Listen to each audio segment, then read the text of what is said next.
McLaren's domination is turning heads, Red Bull's upgrades aren't clicking, and the title race is getting tense. But Verstappen may have a surprising ace up his sleeve. Stick around, you'll want to hear this. Max Verstappen admits his hopes of catching McLaren in the 2025 F1 season are hanging by a thread. And that thread is tight, twisty circuits where overtaking is nearly impossible. With McLaren dominating the season, winning all but one race so far, they've surged to the front in both championships, leaving Verstappen fighting to hold on to his number one status.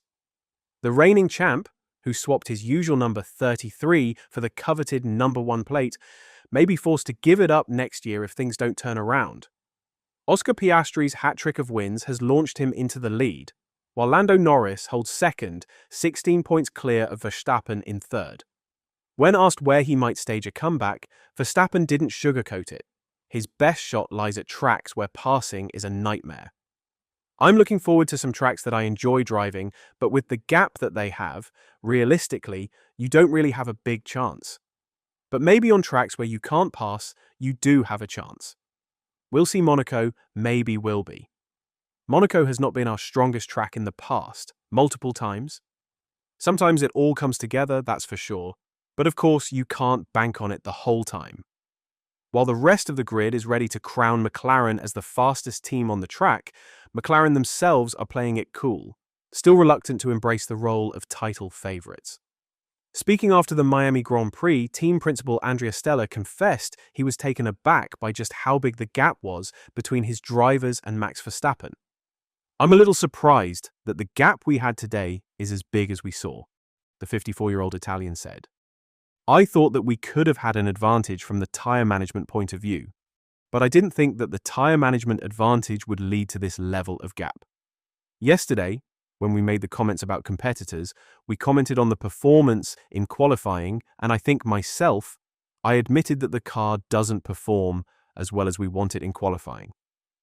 It becomes a little difficult to be exploited at the limit in new tyres and empty fuel tanks, but clearly in the race, when you put consecutive laps together and you have a little bit of degradation in hot conditions, then it looks like the car performs very well.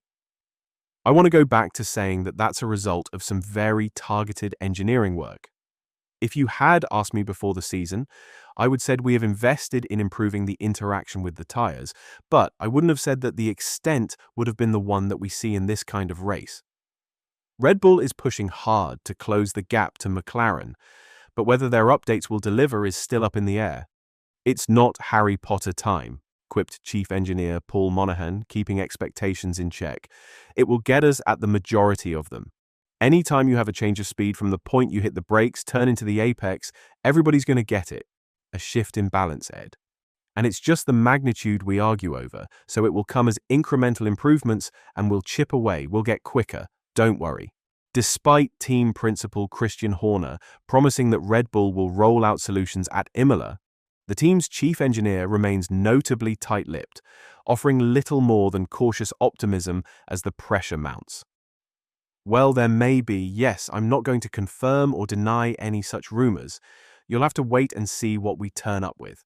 It's not a fixed car, is it? We can bring whenever we like, whenever we can, changes. And if that makes us quicker and we can do it, that will come to Imola." The RB21 grappled with balance and braking issues, problems that wreaked havoc on tyre management, leading to overheating, especially at the rear, and compromising overall performance. It all helps. If you slide around in sort of drift style, your rear tyres are probably going to get a bit too warm. But yes, we've made some steps and will continue to make steps. You won't see it, but it's incremental. Again, it's not Harry Potter time, it's not touch it with a magic wand and all of a sudden we're away and gone. It's diligent engineering, thorough engineering, clever people, and we'll chip away. "I didn't see much of a difference in Jeddah, so maybe we're getting better," he continues. Monaghan revealed that updates are coming beneath the surface of the RB21, but whether there'll be enough to close the gap to McLaren remains to be seen. We're free to do what we want when we can. We've got a headcount, we've got a budget. All these things come in to limit us, but the aim is build the best car we can and continue to improve it. That's what everybody will do. The question is, can we do it quickly enough to haul ourselves back up to overtake anybody ahead of us? So, we'll try, he concludes. Max Verstappen remains uncertain about the performance of Red Bull's new RB21 floor, blaming the weird nature of the Miami International Autodrome for making it impossible to draw clear conclusions. Despite securing pole position, Verstappen was helpless as McLaren's Oscar Piastri and Lando Norris breezed past on race day. He ultimately slipped to fourth, finishing behind even George Russell. Red Bull had hoped the floor upgrades rolled out in Florida would either provide a performance boost or at least offer useful data. According to Verstappen, neither goal was met. Now the team will turn to Imola in hopes of finally understanding whether the changes are actually paying off. It's not negative in any case. I find it very difficult to think anything about that at this track. It all feels very weird here, and the corners are all just weird. I think we'll know more when we go to Imola. With Red Bull not being at the same level with McLaren in terms of car performance, former Haas boss Guenther Steiner has warned Lando Norris not to let paranoia creep in as his title fight with Max Verstappen heats up. The two went head-to-head several times last season, and their rivalry shows no signs of cooling. Tensions flared again in Miami, where they nearly clashed on track once more. Speaking after crossing the line in second, Lando Norris reflected on his intense battle with Verstappen, saying, "If I don't go for it, people complain. If I go for it, people complain, so you can't win." Steiner emphasized that Norris should tune out the noise and not let fan opinions about his driving style get in his head. Focus more on yourself, what you want to do, and not what people say. Don't listen to all that stuff. Just try to do the best. Former F1 driver-turned-pundit Martin Brundle believes Verstappen races Lando Norris differently than he does Oscar Piastri. Meanwhile, Guenther Steiner warned that if Norris shifts his approach against Verstappen, a collision may be inevitable, but it might be the bold move needed to set new boundaries. At some stage, you will crash into Max, but just get the confidence to do it. Don't always be influenced by what is happening about things you're not in control of. Freedom of speech, people can say what they want, they've always got the right to say something. But you don't need to listen to it. You don't need to care about it.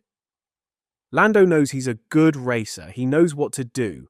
He's always just a little bit shy. He doesn't want to do anything which could be negative. He should say, "This is how I want to race. This is how I think it's right to race." If he turns in on me and we crash, so be it. So, do not get paranoid and say, "I have to take him out to make my mark." Don't do that.